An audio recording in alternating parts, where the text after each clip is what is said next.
Tomen su lugar, hermanos.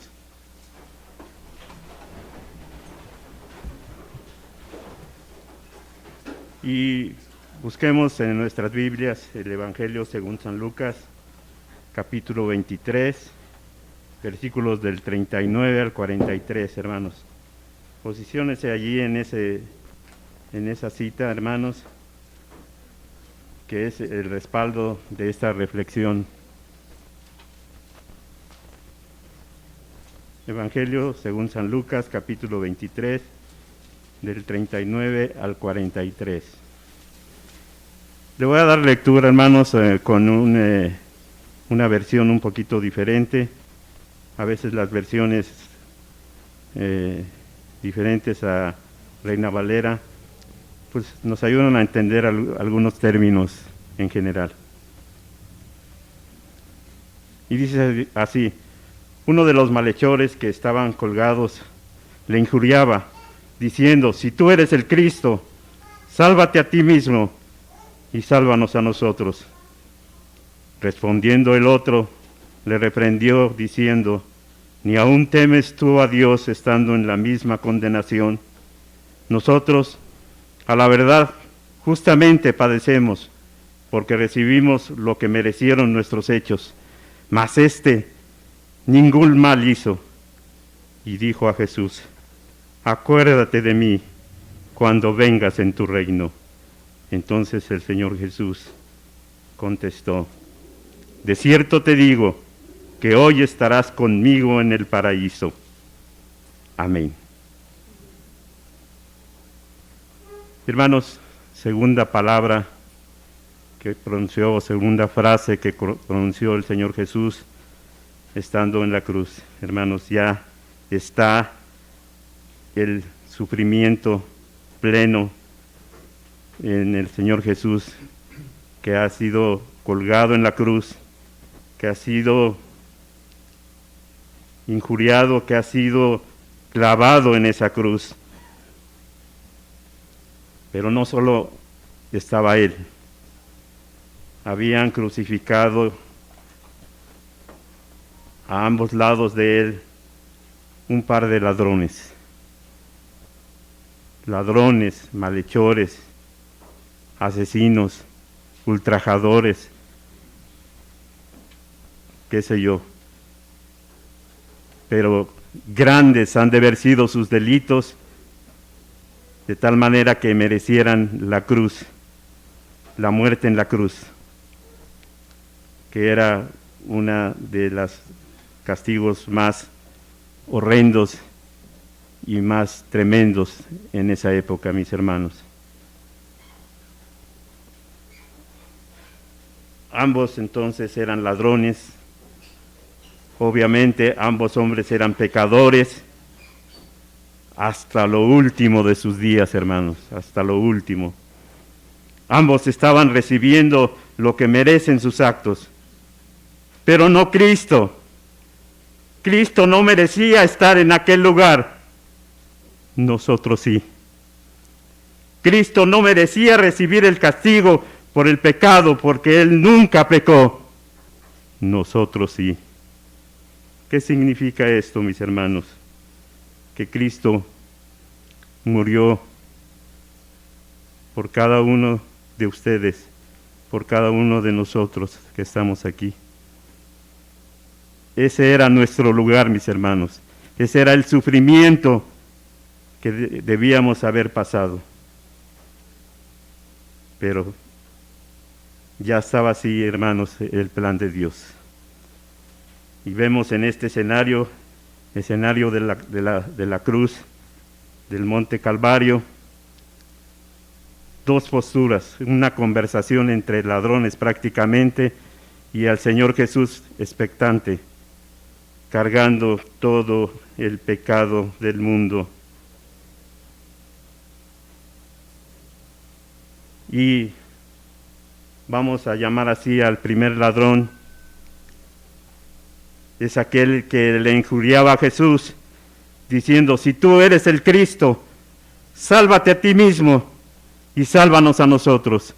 No era una súplica solamente, era una petición Seguramente que estos ladrones no conocían a Jesús, no habían oído hablar de lo que Jesús hacía, no pertenecían a sus apóstoles, eran malhechores. Y todavía esa oración, vamos a decirle así, del primer ladrón, pidiendo por su vida. Aquel que ha rechazado toda oportunidad de salvación, porque este ladrón, hermanos, no solo había rechazado al Salvador mismo que estaba allí a su lado, había rechazado completamente la opción de ser librado de la muerte eterna, hermanos.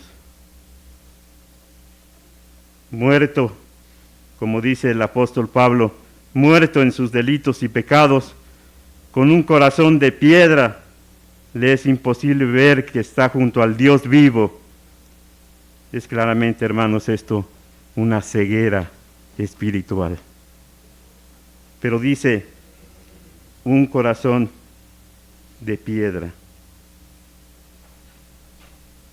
Quisiera que buscaran, hermanos, en Ezequiel, el libro de Ezequiel, capítulo 11, y leer el versículo 19, hermanos. Si alguien que lo tenga, ayúdenme con eso, a leer el versículo 19 del capítulo 11 de Ezequiel.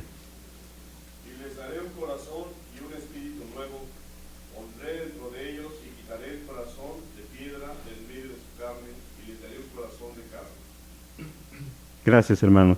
Quitaré ese corazón de piedra y le daré uno de carne.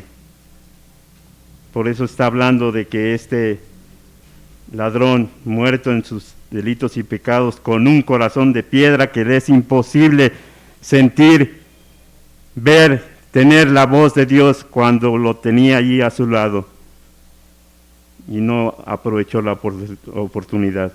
Sin embargo, hermanos, el ladrón, vamos a decir, el ladrón número 2, es una persona que se arrepiente en ese momento y reconoce la divinidad de Jesús, diciendo al otro ladrón, ni aun tú temes a Dios.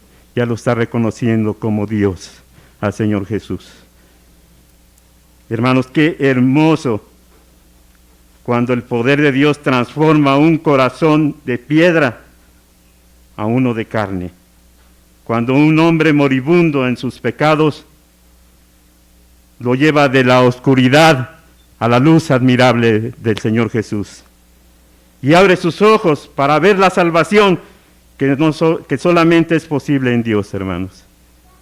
Una vida transformada en ese momento. Ese ladrón seguramente que nunca vivió en el orden que el Señor Jesús quería.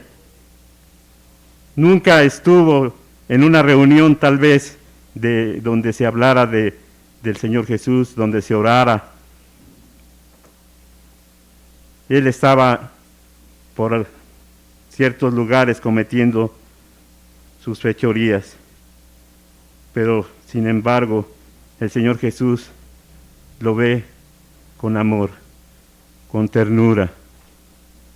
¿Por qué? Porque está arrepentido, porque lo reconoce como Dios, como reconoce como el único dador de la vida eterna. Hermanos, ese contraste entre un ladrón y el otro, ¿verdad? Y esa maravillosa expresión del Señor Jesús en respuesta a la petición del ladrón, te aseguro que hoy estarás conmigo en el paraíso. Hermanos, si al ladrón le concedió eso, el Señor no nos concederá a nosotros el estar en el paraíso, hermanos. Amén, amén, gloria a Dios. Él ha dicho que Él es el camino, la verdad y la vida. Y por eso así lo descubrió el ladrón arrepentido en el último instante de su vida. aún así, en el último instante de nuestras vidas, podemos encontrar la salvación. Obviamente que no lo vamos a hacer así, no vamos a esperar hasta lo último, nosotros que ya conocemos del Señor. Mas, sin embargo, luchamos, buscamos, tenemos fe en que el Señor habrá de llevarnos al paraíso, habrá de decirnos: hoy estarás conmigo en el paraíso. Oremos, hermanos. Señor, gracias porque estás dispuesto a darnos el paraíso.